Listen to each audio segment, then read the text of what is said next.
नमः शिवाय. नमस्कार बंधू भगिनींनो, आपल्या सगळ्यांचं सहर्ष स्वागत आहे स्वास्तिकम या माझ्या चॅनलवर.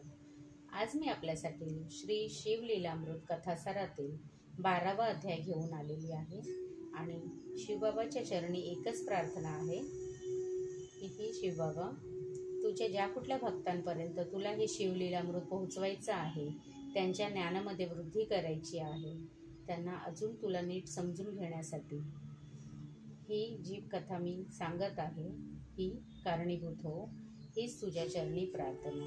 ओम नमः शिवाय. ओम नमः शिवाय. ओम नमः शिवाय. ओम नमः शिवाय. ओम नमः शिवाय. ओम नमः शिवाय. ओम नमः शिवाय.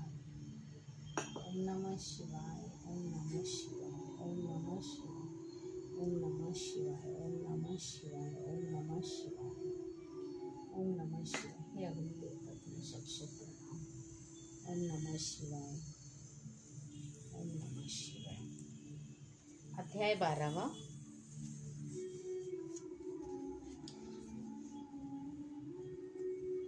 श्रवण रहस्य. बहुलेचा उद्धार. भस्मासुरवध. श्री गणेशाय नमः. श्री सरस्वतीभ्यो नमः. ब्राह्मण, क्षत्रिय, वैश्य व शूद्र अशा चारही वर्णांच्या या ब्रह्मचर्य, गृहस्थ, वानप्रस्थाती चारही आश्रमांच्या लोकांनी तसेच स्त्री, बाल, तरुण व वृद्ध या सर्वांनी शिवकीर्तन करावे. ज्याला शिवस्मरण आवडत नाही तो तर अत्यंताहुनी अपवित्र होय. तो वस्त्रालंकारांनी कितीही नटला सजला तरी व्यर्थच. असा मनुष्य जिवंत असला तरी प्रेतवत समजावा. त्याचे भोजन म्हणजे पशु होऊन गवत खाणे. त्याचे डोळे मोरपिसासारखे व्यर्थ. त्याचे कान म्हणजे वारुळावरील छिद्रे. त्याचे हातपाय म्हणजे झाडाच्या फांद्या. त्याच्या देह व्यर्थ. जगणेही व्यर्थ. त्याची जननी अपत्यहीन समजावी. जो शिवभजन करीत नाही तो जगाला काय व मेला काय सारखाच. तो सागराला बुडाला, आगीत भस्म झाला, या सर्पदंशांशी मेला म्हणून काहीच फरक पडत नाही. शिवलीला ऐकण्याची गोडी कशी असावी? मुंगीला गुळ आवडतो तशी. ती मेली तरी गुळाला सोडत नाही. शिवभजनाची प्रीती कशी असावी?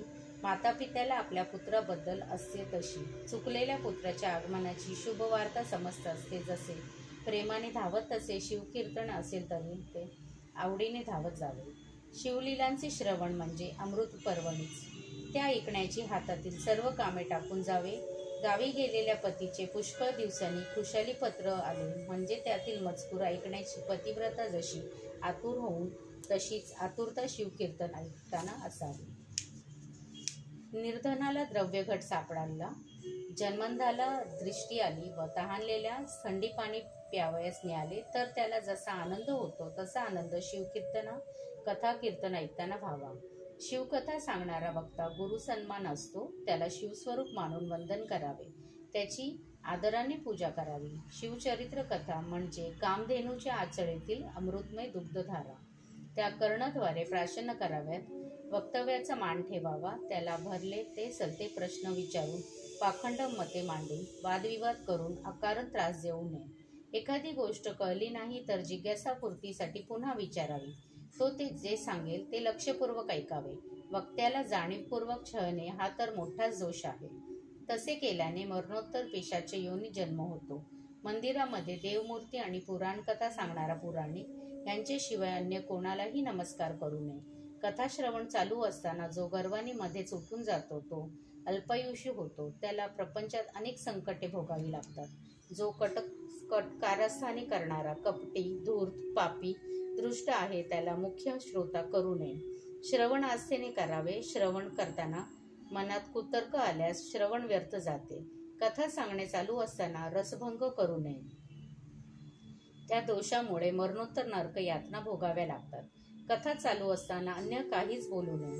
मन एकाग्र करून ऐकावे म्हणजे श्रवणाचे उत्तम फळ मिळते. वक्त्याची पूजा करावी. वस्त्र, अलंकार व दक्षिणा देऊन त्याचा सन्मान करावा. त्याला धन दिल्याने आपले धन वाढते. त्याला रत्ने दिल्याने आपले डोळे तेजस्वी होतात. दृष्टी दोषादी विकार होत नाही. त्याला अलंकार दिल्याने आपली प्रतिष्ठा वाढते. त्याची षोडोपचाराने पूजा केल्याने शंकर प्रसन्न होतो. त्याला आपण जे अर्पण करतो त्या सर्व गोष्टी आपल्याला अनेक पटींनी प्राप्त होतात त्याला उदरहस्त देणाऱ्या कधीही दरिद्र येत नाही. त्या उदर श्रोत्याला शिवपद प्राप्त होते. शिवकथा श्रवणाने तो निष्पाप होतो. कथा श्रवण करताना पागोटे घालून बसू नये. जे विडा चगळत कथा श्रवण करतात त्यांना यमदूत अनेक यातना देतात असे व्यासांचे वचन आहे. कथा ऐकताना निद्रा येत असेल तर तीही हर प्रयत्नाने उडवून द्यावी. कथा ऐकताना अंतःकरण सद्गतीत होऊन डोळ्यात पाणी आले तर झोप कशी येईल? एखादा मनुष्य आपली आयुष्यभराची कमाई चोरीला जाऊ नये म्हणून क्षणोक्षणी जागरूक असतो. कथा श्रवण करताना तशी जागरूकता हवी. निद्रा अनावर झाल्यास हात जोडून उभे राहावे. आशयाकडे लक्ष देऊन ऐकावे. मनामध्ये अहंता धरून वक्त्यांपेक्षा उंच अशा जागेवर बसू नये. त्या दोषामुळे कावळ्याचा जन्म येतो. जे वीरासन घालून श्रवणास बसतात त्यांना वृक्षाचा जन्म येतो. जे पाय पसरून श्रवणात बसतात त्यांना यमकाठीने झोडपतो. जे विनंती करूनही ऐकत नाही बळेच जेठा घालून बसतात त्यांना यमदूत नरकात टाकतात. जे कथा कीर्तन ऐकताना झोपतात त्यांना अजराचा जन्म येतो. जे पुराणिकाला नमस्कार केल्याशिवाय बसतात ते कळाकाळाचे झाड होतात.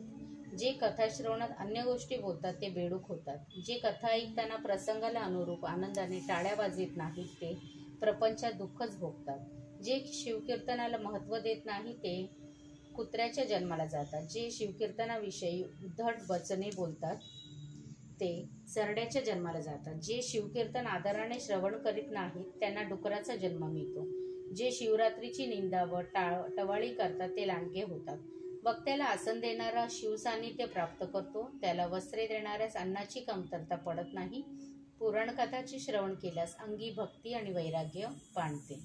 मनात अनुताप होऊन ते शुद्ध होतात. याविषयी कथा सुताने शौनिकादिकांना सांगितली ती ऐका. बहुलेचा उद्धार. सूत म्हणाला, श्रोते हो, दक्षिणेकडे बाष्कळ नावाचे एक गलिच्छ गाव होते. तेथील सर्व लोक अनाचारी, व्यभिचारी, नीतिमत्तेची जराही चाड नसलेले व धर्म सोडून दिलेले असे होते.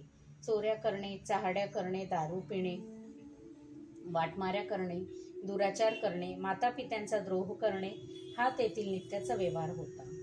मग तेथे जप तप, अग्निहोत्र, वेद शास्त्र या गोष्टी कोठून असणार? अशा प्रकारे तेथील सर्व लोक अत्यंत अपवित्र असे होते. त्या गावात विदुर नावाचा एक कामेलालू ब्राह्मण राहत असे. तो नेहमी वेश्यागमन करायचा. बहुला ही त्याची पत्नी, तीही व्यभिचारी होती. एके दिवशी ती आपल्या जाराशी एकांतात रममाण झाली असता विदुराने तिला पकडले. जार पळून गेला. विदुराने तिला पुष्कळ मारले, लाथाबुक्क्यांनी कुदविले. तीही संतापली. नवऱ्याला म्हणाली, मला कशाला मारतोस? तू वैश्येकडे जातोस, मग मी जारकर्म केले म्हणून काय बिघडले? विदुर म्हणाला, या जारकर्मातून तू बरेच जण मिळवले आहेस, ते सर्व मला देऊन टाक, अन्यथा तुझी धडगत नाही. पत्नी म्हणाली, माझ्याकडे द्रव्यच नाही, मग तुला कुठून देऊ? ते ऐकताच विदुराचा पारा चढला. त्याने बायकोला आणखीन मारझोड केली. तिच्या अंगावरचे सर्व दागिने काढून घेतले, घरातले सर्व द्रव्यही घेतले आणि ती सर्व संपत्ती त्याच्या आवडत्या वैश्याला दिली. त्या वैश्येने त्या द्रव्यालंकारांना आपल्या प्रियकराला देऊन टाकले. विदुर हा आणि बहुला यांचे जीवन पापकर्मे करण्यातच व्यतीत झाले. विदुराच्या मृत्यूनंतर यमदूतांनी त्याला कुंभीपाक नरकात घातले. त्याचा अतोनात छळ केला. त्यानंतर त्याला पिशाचे योनीत टाकले. तो विंध्य पर्वताच्या दऱ्याखोऱ्यात संचार करू लागला. त्याचे पिशाचे रूप फारच भयंकर होते. त्याचे अंक शेंदूर फासल्याप्रमाणे लाल होते. ते गलित कुष्ठाने पार नासून गेलेले होते. त्यातून रक्त आणि पू वाहत असे. येथेच त्याच्या यातना अंत नव्हता. त्याला काटेरी वनात राहायला लागायचे. त्याला खायला प्यायला मिळत नसे. तो तहान भुकेने व्याकुळ होऊन अरण्यातून ओरडत फिरायचा. अंगाला आळेपिळे द्यायचा. झाडाच्या फांदीवर स्वतःला उलटे टांगून घ्यायचा. अशा प्रकारे तो विदुर ब्राह्मण आपल्या पापकर्माची फळे भोगत होता. बहुला विधवेची आयुष्यात कंठ करू लागली. तिला एक मुलगा होता, पण तो कोणापासून झाला होता हे तिलाच माहीत नव्हते. काही दिवस घरात राहिल्यानंतर ती कंटाळली. पुढे शिवरात्रीचे पर्व आले. यात्रेकरून गोकर्ण क्षेत्रास निघाले. त्याच्या हाती ध्वजा आणि पताका पाहून ते वारंवार शिवनामाचा घोष करीत होते. नानाविध वाद्यांचा गजरात शंकराचा जय जयकार करीत असे. शिवलीलांचे गायन करीत आनंदाने पुढे जात होते. त्या सज्जन यात्रेकडून पाहून बहुलेला प्रसन्न वाटली. आपल्या मुलाला बरोबर घेऊन तीही त्यांच्यात सामील झाली. मंडळी गोकर्ण क्षेत्रास आली. लोकांबरोबर बहुलेने स्नान केले. महाबळेश्वराचे दर्शन घेतले. त्यानंतर ती पुराण ऐकण्यास बसली. जारकर्म करणाऱ्या स्त्रीला नरकात टाकून यमदूत किती भयंकर यातना देतात ते पुराणिक बुवा वर्गात सांगू लागले. ते निरूपण ऐकून बहुला घाबरली. आपली पापकर्मे आठवून पश्चातापाने रडू लागली. बहुलेची अवस्था बघून पुराणिकाला दया आली. त्याने तिची आस्थेने विचारपूस केली. त्यांचे सांत्वनपर मृदू शब्द ऐकून तिला धीर दिला. आपण केलेली सर्व पापकर्मे तिने आपल्याला रडत कथन केली व पुढे म्हणाली, गुरुजी, अंतकाळी या दृष्ट कृत्याबद्दल यमदूत मला मारतील, त्यावेळी मला कोण सोडवेल? की त्या यातना ते दुःख मी कसे सहन करणार? यमदूत गळ्यात पाश घालून मला तापलेल्या शस्त्रांनी मारतील, माझी नाना प्रकारे विटंबना करतील, मला काटेरी वनातून हिंडवतील, मला बांधून नरकात उलटे टांगतील, तांब्याच्या तप्तभूमीवर लोळवतील, तीक्ष्ण शस्त्रे पोटात खुपसतील, मिरच्यांची धुरी देतील, मला जमिनीत गाडून तापलेले तीक्ष्ण बाण मारतील, मला सुळावर चढवतील, पायात मोठ्या शिळा बांधून भयंकर नरकात घालतील. त्यावेळी मी काय करू? सुटकेसाठी कोणाची प्रार्थना करू? त्या दुःखाच्या नुसत्या कल्पनेनेच माझ्या अंगाचा थरकाप होत आहे. आता मला झोप येणार नाही, अन्नपाणी गोड लागणार नाही. मी कोणाच्या आश्रयात जाऊ, कोणाचे पाय धरू? तिला रडू आवरेना. तिने पुराणिकाला हात जोडले व म्हणाली, तुम्ही मला गुरुस्थानी आहात, मला मार्ग दाखवा, माझा उद्धार करा, मी तुम्हाला शरण आहे. तो पुराणिक ज्ञानी होता. त्याने बहुलेला नमः शिवाय या मंत्राचा उपदेश केला. तिला शिवमंदिरात शिवलीलामृत कथा सांगितली. तो सर्व ग्रंथ तिने अत्यंत आदराने श्रवण केला. अन्य ग्रंथही ऐकले. या सत्संगींनी ती विरक्त झाली. तिचा मोह गेला, चित्तातील उद्दिष्ट झाला, नामस्मरण चालूच होते. त्याच्या प्रभावाने तिची सर्व पापे, तिचे सर्व दोषे जळून गेली. आरशावरील धूळ नाहीशी झाली, लोखंडाच्या परिस्पर्श झाला, काष्ट अग्निरूप झाले, ओहोळ गंगेला मिळाले. शिवनामाचे बहुलेचे कार्य झाले. जप करणे, ज्ञान करणे, मन मग समग्न ध्यान, मग शिवस्वरूपाचे श्रवण, त्याचे चिंतन, अहोरात्र त्याचा ध्यास, त्याच्याच प्राप्तीची तळमळ, साधना मार्गातील या चढत्या पायऱ्यांची फलश्रुती म्हणजे साक्षात्कार. बहुला निर्दोष झाली, श्रवण भक्तीने पावन झाली, अहोरात्र शिवकीर्तन करू लागली, मुक्त झाली. श्रवण भक्तीची थोरवी काय सांगावे. श्रवणाने महापातकी पावन होतात. श्रवणाने याच जन्मात मुक्ती मिळते. तीर्थयात्रा नको, अपार कष्ट नकोत, बस एकाग्रतेने श्रवण करावे, त्यानेच जन्माचे सार्थक होईल. ज्याला सत्संग व श्रवण घडत नाही त्यानेच तीर्थयात्रा करावी, आदराने श्रवण करावे. त्या श्रवणात अहंकाराचा लवलेशही नको. मग यमनियमादी अष्टांग योग, योग, व्रत, जप, तप असे कोणतेही सायास करावे लागत नाही. श्रवण हे चारही वर्णाश्रमाचे लोकांना पावन करणारे आहे. श्रवणाने नवविधा भक्तीच हाती येते. असो, बहुलेला सत्संगीची आवड लागली. गोकर्ण क्षेत्री राहून ती अखंड गुरुसेवा करू लागली. तिने जटा वाढविल्या, बलकले धारण केली, मृगाजी नेसू लागली. ती नित्यनेमाने तीर्थस्नान करायची, सर्वांगी भस्म लावायची, रुद्राक्ष धारण करायची, महाबळेश्वराचे दर्शन घ्यायची. आप्तजन, घर परिवार या सर्व गोष्टींचा त्याग करून ती गुरुसेवेत रममाण झाली. या साधनेने तिची त्रिदेह शुद्धी झाली. शंकर तिच्यावर प्रसन्न झाले. त्यांनी दिव्य विमान पाठवून तिला शिवलोकी नेले. बहुला एवढी पापिनी पण शिवकृपेने तरून गेली. तिला उत्तम गती मिळाली. ते पाहून 14 भुवनांतील लोक थक्क झाले. शिव सन्मुख गेल्यावर बहुलेल्याने त्याची स्तुती केली, अंबेचीही स्तुती केली. त्यामुळे भगवती पार्वती प्रसन्न झाली. तिने बहुलेला वर मागण्यास सांगितले. तेव्हा ती म्हणाली, माते, माझ्या पतीला अधोगती प्राप्त झालेली असणार, पण तो कोठे आहे ते मला माहीत नाही. तू त्यालाही पावन कर, त्याचा उद्धार कर, त्याला येथे घेऊन ये. अंबेने दिव्य दृष्टीने पाहिले. तिला बहुलेचा पापी पती विंध्याचलाच्या दऱ्याखोऱ्यात पिशाच होऊन रडत भटकत असलेला दिसला. ती बहुलेला म्हणाली, मुली, तुझा पती विंध्याचलावर पिशाच येऊन भयंकर दुःख भोगत आहे. या तुंबरला बरोबर घेऊन तू त्याच्याकडे जा, त्याला शिवकथा ऐकव, म्हणजे त्याचे सर्व पापे जळून तो निष्पाप होईल. मग त्याला घेऊन ये. जगदंबेच्या आज्ञेनुसार बहुला विंध्य पर्वतावर गेली. तेथे आपले पती पिशाच रूपाने नग्न हिंडत असलेले पाहून तिला अतिशय वाईट वाटले. तिला तुंबराने त्याला धरले, बलपूर्वक एका वृक्षाला बांधले. मग त्याने वीणा झणकारली. पिशाच झालेला विदुरासमोर त्या शिवलीलामृत गायन करू लागला. त्या प्रभावाने विदुराला पूर्वस्मृती आली. तो मला सोडवा सोडवा अशी विनंती करू लागला. तुंबराने त्याला मुक्त करताच त्याचे पाय धरले व म्हणाला, तू धन्य आहेस, तू माझ्यासारख्या पायाला पावन केलेस, आपला उद्धार केलास. म्हणून त्या बहुलेची प्रशंसा केली. तुंबाराने त्याला नमः शिवाय या मंत्राचा उपदेश केला. त्या मंत्रजपाने विदुराने स्वरूप पालटले. तो दिव्य रूप झाला. तेवढा तेथे एक तेजस्वी विमान आले. त्यात बसून तो तिघेही शिवलोकी गेली. शिवगणांनी विदुराला सन्मान शिवापुढे नेले. विदुर आणि बहुला यांनी शंकराला वंदन केलं. तेव्हा मीठ पाण्यात विरघळावे, कापूर ज्योतीत विलासात जावी, नादाने नभात विलीन व्हावे, गंगेने सागरात समाविष्ट व्हावे, तशी ती उभयता शिवस्वरूपी एकरूप झाली. शिवमंत्र, शिवकथेचे श्रवण, शिवदीक्षा, रुद्राक्षधारण व भस्मलेपन यांनी आजपर्यंत किती जीवांचा उद्धार झाला हे सांगताच येत नाही. शिवमहात्म्य असे अगाध आहे. भस्मासूर वध. बहुला आणि विदुर यांची उद्धाराची कथा ऐकून श्रोत्यांना खूपच आनंद झाला. ते सुताला म्हणाले, सुतजी, भस्मातून भस्मासूर उत्पन्न झाला. परमकृपाळू शंकराने त्याला आपल्या सेवेची संधी दिली, पण त्याने शिवाशीच द्रोह केला. कृपा करून ती कथा आम्हाला सांगा. सूत म्हणाला, भस्मासुराची कथा शिवपुराणात आहे, तीच तुम्हाला सांगतो, ऐका. एकदा प्रतोष समयी शंकर आपल्या अंगाला स्वहस्तेने भस्म लावित होता. तेव्हा एक खडा लागला.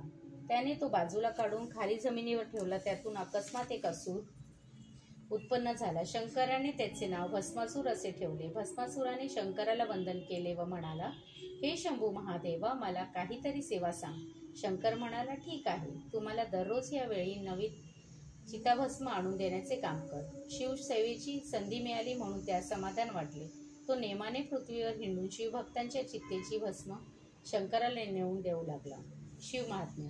या शंकराला बद्दल जेवढे सांगावे तेवढे थोडेच. त्याला आपल्या भक्तांचे चित्तेची भस्म अतिशय प्रिय आहे. जे भक्त नित्यनेमाने लिंगार्चन करतात, शिवकीर्तन ऐकतात, सोमवारी, शिवरात्री व प्रदोषवादी व्रत करतात, त्यांच्या चिताभस्मांचा तो आदराने स्वीकार करतो. जे भक्त अभद्र भावाने शंकराशी एकरूप झालेले असतात, त्यांची मस्तके माळेत होऊन तो आवडीने स्वतःच्या गळ्यात घालतो. स्मशानात वैराग्य प्रबळ होते म्हणून तो स्मशानातच राहणे पसंत करत होता.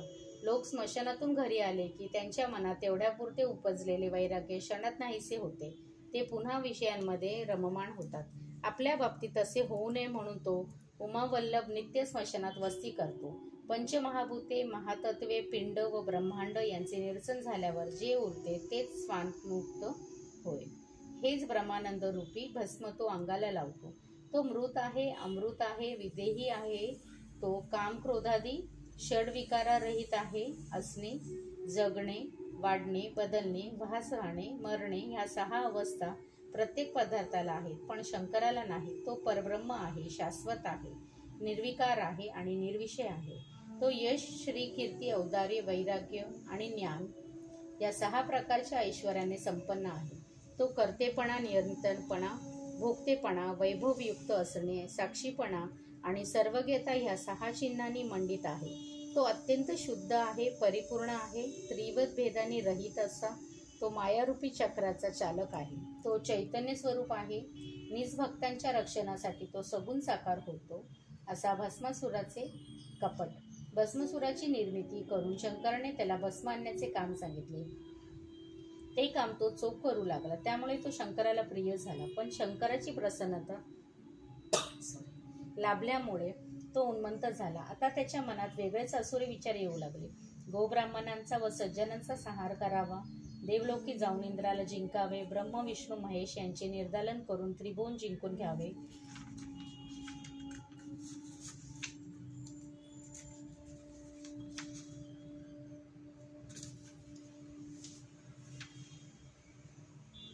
सर्वात प्रबळ असेल आसुर राज्य स्थापन करून आपणच त्याचे अधिपती व्हावे. मग मीच इंद्र, मीच देवाधिदेव, विश्व माझ्यासमोर नतमस्तक होईल, माझी पूजा करील, माझेच गुणगान करील. भस्मासूर मनोराज्य रचित होता, पण हा बेत तडीत कसा न्यायचा त्याने युक्तीनेच डाव टाकायचे ठरविले. तो कपटबुद्धी धरून शंकराकडे गेला व म्हणाला, स्वामी, मला रोज पुष्कळ हिंडावे लागते. सध्या भूलोकी 4 लक्ष माणसे आहेत. मृत्यूचे प्रमाणही कमी आहे, त्यामुळे शुद्ध भस्म मिळत नाही. माझ्या नित्यनेम खंड पडू नये म्हणून मी सतत प्रयत्न करीत असतो. पण हे किती दिवस चालणार? शंकर म्हणाला, तुझे म्हणणे बरोबर आहे, यातून काहीतरी मार्ग काढायला हवा. भस्मासूर म्हणाला, मार्ग आहे. आपल्या सेवेत अडथळा येऊ नये म्हणून मीच माझी प्रामाणिक इच्छा आहे. म्हणून अगदीच अडचण पडली तर मी ज्याच्या मस्तकावर हात ठेवीन तो जळून त्याचे भस्म होईल, असा मला वर द्या. या साध्या मार्गाने आपल्या खात्रीने चिताभस्म मिळू शकेल. आपल्या सेवेबद्दल भस्मासुराच्या मनात असलेली आपुलकी पाहून भोलेनाथाचे त्याला वर दिले. तेव्हा पार्वती म्हणाली, नाथ, हे तुम्ही काय करता? याला तसा वर दिला तर हा असुर काय उच्छाद घालील याचे कल्पनाच करवत नाही. एखाद्याला बोंबा मारायची हौस आहे आणि फाल्गुन महिना आला, चोराला राजाने आग्रहाने आमंत्रण दिले, व्यभिचारी मनुष्याला स्त्री राज्याचे प्रभुत्व मिळाले, दारुड्याला शिंदेची वन दाखवली, आधीच मरकट त्यात मद्य प्यायला, त्यातच त्याला वृश्चिक दंश झाला आणि त्यावर त्याच्या अंगात भूताने संचार केला तर काय अनर्थ होईल हे सांगता येत नाही. त्यावेळी पार्वतीच्या म्हणण्याला दुजोरा देत षडानन, गजानन, वीरभद्र व नंदी या सर्वांनी तेच सांगितले. पण भस्मासूर आपला सेवक आहे, तो दिलेला वराचा कधीही दुरुपयोग करणार नाही असा विश्वास व्यक्त करून शंकराने भस्मासुराला अपेक्षित असलेला वर दिला. तो भयंकर वर मिळताच भस्मासूर अत्यंत झाला. प्राणी भयभीत झाले, देव संकटी पडले. शंकराच्या वरप्रसादाने भस्मासुराला विवेक राहिलाच नाही. तो भूलोकी आला. तेथे गोब्राह्मण, संत, संजन, भगवत भक्त, ऋषीजन ह्यांच्या मस्तकावर हात ठेवून त्याला भस्म करू लागला. त्याने अनेक राजांना सैन्य व परिवारासह यमसदनी धाडले. भयंकर नरसंहार केला. त्यामुळे सर्वत्र हाहाकार उडाला.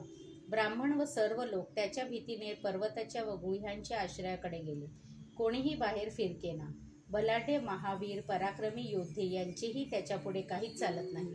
अशा प्रकारे नित्यसंहार करून भस्मासूर शंकराला चिताभस्म देण्याची सेवा विनम्र भावे करीत होता. त्यामुळे कैलासनाथाला त्याच्या कारस्थानाचा जराही सुगावा लागला नाही. अशा प्रकारे पृथ्वीवर अंतक माजल्यावर भस्मासुराने पुढील योजना आखली. आता देवांसहित इंद्राला ठार करावे, मग ब्रह्मा, विष्णू, महेश यांना नष्ट करून त्रिभुवन सुंदरी पार्वतीस हरण करावे, असे बेत त्याच्या मनात शिजू लागले. इकडे संत्रस्त ऋषी व प्रजाजन इंद्राला शरण गेले. त्यांच्याकडून भस्मासुराच्या अत्याचाराची कथा ऐकून इंद्रही धावस्तावला. त्या सर्वांना घेऊन तो ब्रह्मदेवाकडे गेला. ब्रह्मदेव त्यांच्यासह विष्णूकडे गेले. त्यांचे गाराणे ऐकून विष्णूही चिंतामग्न झाले. शेवटी ते सर्वजण शंकराकडे गेले. विष्णूने त्याला सर्व हकीकत सांगितले व म्हणाले, हे सदाशिवा, भस्मासुराने सर्वांग भस्म करून विश्वांचा अधिपती होण्याचा ठरविला आहे. आमच्या जीविताची शाश्वती नाही. तो उन्मत्त असून तुझाही घात करण्यास मागे पुढे पाहणार नाही. तो पार्वतीला सांभाळ. तो दृष्टच भस्मासूर तिला पळवून नेईल. शंकर हसून म्हणाला, भस्मासुराचा मृत्यू जवळ आला आहे. तुम्ही निश्चित होऊन स्वस्थानी जा. जो असे बोलत असताना भस्मासूर चिताभस्म घेऊन तेथेच अकस्मात प्रकट झाला. देव आणि ऋषी आपलेच गाराने घेऊन आले होते हे त्याने ओळखले. तुच्छतेने मान उडवून तो म्हणाला, आज जे जे येथे आले आहेत त्या सर्वांचे मी उद्याच भस्म करणार आहे. ते ऐकून शंकर क्रोधाने म्हणाले, अरे अधमा, मी दिलेल्या वराने तुझी बुद्धी फिरली. केवढा नरसंहार केलास, माझ्याशी प्रतारणा केलीस, तुला जराही वैषम्य वाटले नाही. भस्मासूरही संतापला आणि म्हणाला, वैषम्य कसले वाटायचे? मी तर तुलाही सोडणार नाही. तुझी सुंदर पत्नी मला दे, नाहीतर मी आताच तुझे भस्म करतो. असे काहीतरी होणार हे पार्वतीला माहीतच होते. ती रागाने सदनात निघून गेली. तेव्हा तिला उद्देशून तो कुत्सितपणे म्हणाला, शंकराच्या डोक्यावर हात ठेवून मी तुला पळवून नेतो की नाही ते पाहच. शंकराचे पलायन. भस्मासूर शंकराच्या दिशेने धावला. ते पाहून भयभीत झालेले देव, ऋषी आणि प्रजाजन यांनी तेथूनच पळ काढला. शंकरी घोर अरण्यात पळून सुटले. भस्मासूर त्यांचा पाठलाग करू लागला. जोगाड्या, पळतोस कशाला? थांब, मी तुझा संहार करेन. तुझी राख माझ्या अंगाला फासेल, असे ओरडू लागला. काय गंमत आहे पहा. वेदशास्त्रांना ज्याचा थांग लागत नाही, जो मायारूपी चक्राचा चालक आहे, जो अगोचर आहे, ब्रह्मादिक देव ज्याचे ध्यान करतात, सनकादिक ज्याची पूजा करतात, त्या सर्वेश्वराला धरण्याची वार्ता तो मूढ असून करीत होता. त्याला सापडणार अशा खात्री व्हायची तेव्हा तो खूप दूर गेलेला असेल. अशा प्रकारे शंकराने त्याला अनेक वर्ष झुलविले. त्याला थांबविण्यासाठी भस्मासूर त्यांची निंदा करायचा, अपशब्दाने त्यांची हेटाळणा करायचा, पण त्याच्याकडे दुर्लक्ष करून शंकर धावतच होते. वेदांच्या तर्कांची गती खुंटली. शास्त्रे घोकून शास्त्रज्ञ थकले. सर्व विद्या एकटावल्या तरी कोणालाही ज्याचे आकलन होत नाही. तो कैलासाचा नाथ केवळ प्रेमाने आपला होतो. भक्तीला वश होऊन भाविकांच्या घरी उमेसहित वास करतो. त्याला तप, बल, विद्या, धन यांच्या सामर्थ्यांचे धरू म्हणणारे महामूर्खच होतात. ते कोट्यवधी जन्म घेतले तरी त्यांच्या पदरी निराशारच होणार आहे. थोर मोठ्यांना ज्याची प्राप्ती होत नाही तो शंभू त्या उन्मत्त भस्मासुराला कसा बरं सापडणार? मोहिनी अवतार. शंकराची अवस्था पाहून पार्वती चिंताग्रस्त झाली. तिने आपल्या बंधूला विष्णूला साकडे घातले. त्याचा धावा करू लागली. म्हणाली, हे ब्रह्मदेवाच्या जनका, हे कमलनयना, कमलनभा, कमलधारका, कमलप्रिया, हे आसुर मर्दना, शेषनशयना, हे जगतवंद्या, जगतव्यापका, जगतरक्षका, जगदुद्वारका, जलधीशना, जनार्दना, तू माझ्या पतीला संकटानेचे निरसन कर, त्याला भस्मासुरापासून सोडव. तेव्हा आपल्या भगिनीची आर्तता पाहून विष्णूने आपले अभिनव लीला कर्तृत्व दाखविले. निरुपम सुंदर अशी मोहिनी रूप करून तो भस्मासुराच्या मार्गात उभा राहिला. शंकराने तत्काळ एका वटावृक्षाला घेतले व मोहिनी रूप धारण केलेला विष्णू काय करतो ते कौतुकाने पाहू लागला. देवही उत्सुकतेने पाहू लागले. तेवढ्यात भस्मासूर धापा टाकला आला. मोहिनीला पाहून तो जागीच थबकला. त्या नितांत सुंदर नारीच्या नुसत्या दर्शनाने तो पुरता हुरळून गेला. त्याच्या मनात तिला प्राप्ती करण्यासाठी अभिलाषा दाटून आली. त्याला दिसले अशा रीतीने मोहिनी नृत्य करू लागली. तिचे लावण्य, तिचे मनमोहक नृत्य मुद्रा, तिचे शृंगारक नेत्रकटाक्ष हे सर्व पाहुनी तो असुर अगदी तन्मय होऊन गेला. तिला गाठून म्हणाला, हे सुंदरी, लक्ष्मी आणि पार्वतीने लज्जित व्हावे असे तुझे देखणे पण आहे. तू माझ्या मनाला अक्षरशः मोहित केले आहेस. तुझ्यावरून हा जीव ओवाळून टाकावा असे वाटते. माझ्या मनोरूप मनमृग तुझ्या नेत्रकटाक्षांच्या वाणीमध्ये घायल झाला आहे. माझ्या चित्तरूपी मासा तुझ्या शृंगाराच्या जळ्यात अगदी गुरफटून गेल्या आहेत. तू मला वरमाला घाल, माझी हो, मी निरंतर तुझे दास्य करीन. त्याची लंपटता त्याच्या चेहऱ्यावर स्पष्ट दिसत होती. मोहिनी जाणते हा असुर आपल्या कदात आला आहे. तिने तत्काळ डाव टाकला. ती म्हणाली, मी तुला नक्की वरीन. आता मी काय सांगते ते लक्षपूर्वक ऐक. तो वटवृक्ष पाहिलास? त्यात माझे आराध्य दैवत आहे. त्याला मी लग्नाआधी भावी पतीसह तुझ्या सन्मुख नृत्य व गायन करीन असा नवस केला होता. म्हणून तूही माझ्याबरोबर त्याच्या पुढे नृत्य गायन कर. मी जसे मुद्रानियन, हस्तसंकेत व पदन्यास करीन तसेच तूही कर. त्यात जराही चूक होता कामा नये. तसे झाले तर माझे दैवत तुझ्यावर कोपेल. ते अतिशय कडक दैवत आहे. ते प्रसन्न झाले तर सर्व कल्याण करतील, पण रागवले तर सर्व ब्रह्मांड जाळून टाकतील असे त्याचे अगाध सामर्थ्य आहे.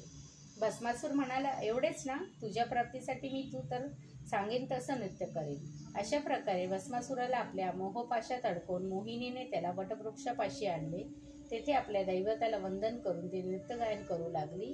तिचे गायन ऐकून गंधर्व आणि किन्नर तल्लीन झाले. ब्रह्मदेव अवाक झाले. शेषाच्या मनात श्रवणाची दुर्दम्य इच्छा उत्पन्न झाली. तिचे नृत्य पाहून अष्टनायिका तटस्थ झाल्या. देव भृंग होऊन गुप्त रूपाने तिच्या भोवती गुंजाक करू लागले. मोहिनीच्या हव्यासाने भस्मासूर तिच्या समवेत नृत्य करीत होता. ती जशी नृत्यमुद्रा करायची तशी नृत्यमुद्रा करीत होता. हळूहळू नृत्याचा वेग घेतला. हावभाव आणि पद्मासनाची गती वाढली. दोघेही देहभान विसरून नृत्य करीत होते. आणि एक बेसावत क्षणी मोहिनीने कर्मात दाखवली. तिने आपली हात आपल्याच मस्तकावर ठेवला आणि भस्मासुरानेही तसेच केले आणि व्हायचे तेच झाले. त्याला मिळालेले वरदान त्याच्यासाठीच शापरूप ठरले. त्रिभुवनाचा स्वामी होण्याचं स्वप्न पाहणारा भस्मासूर क्षणार्धात जाळून खाक झाला. मागे उरलेले फक्त मुठभर भस्म. कार्यसिद्धी झाली होती. मोहिनीचे रूप टाकून विष्णूने चतुर्भुज रूप धारण केले. वटवृक्ष अदृश्य होऊन शंकर प्रकट झाला. हरिहरांची भेट झाली. देवांनी आनंदाची पुष्पवृष्टी केली. शंकराने मोहिनी रूप पाहिले तेव्हा एक दिव्य घटना घडली. शंकराचे अमोघ वीर्य सकलित होऊन भूमीवर पडले. त्याचे 8 भाग होऊन त्यातून असित, अंगार, चंड, क्रोध, उन्मंत, कपाल, भीषण आणि संहार हे अष्टभैरव उत्पन्न झाले. हे भैरव शंकराचे अंशावतार म्हणून प्रख्यात आहेत. भस्मासुराचा वध झाल्याची वार्ता हा म्हणता त्रिभुवनात पसरली. सर्वत्र आनंदी झाला. हरिहर कैलासावर आले. अंबिकेने त्यांचे प्रसन्न मुद्रेचे स्वागत केले. त्यांना वंदन करून त्यांची पूजा केली. त्या दोघांची नावे एकत्र गुंफून त्यांची स्तुती केली. त्यांच्या पराक्रमाचा गौरव केला. कवी श्रीधर म्हणतो, श्रोते हो, ऐका. पुढील कथा अमृताहूनही गोड आहे. त्यात शिवपार्वतीचे लग्न तसेच वीरभद्राचे आणि षडाननांचे जन्मांचे आख्यान आहे. शिवलीलामृत ग्रंथ म्हणजे सिंहस्थ पर्व. त्या पर्वकाळी गंगा आणि गौतमी एकत्र येतात. तसेच या 12व्या अध्यायात हरिहर भेटते आहे. ही पर्वणी साधून भाविकांनी या ग्रंथरूपी गौतमाची शब्दार्थरूपी पाण्यात स्नान करून पावन व्हावे. जे अक्षय आहे, अभंग आहे, जेथे भेदभावच नाही, तेथेच हा ब्राह्मण शिष्य सुखावतो. स्कंदपुराणातील ब्रह्मोत्तर खंडात शिवलीलामृत हा महान ग्रंथ आहे. त्याचा हा 12वा अध्याय अतिशय गोड आहे असून सज्जनांची त्याचे नित्य स्वरूप पठन करावे. अध्याय 12वा समाप्त. श्री सांब सदाशिव पर्णमस्तु. शुभम भवतु, शुभम भवतु, शुभम भवतु. ओम नमः शिवाय.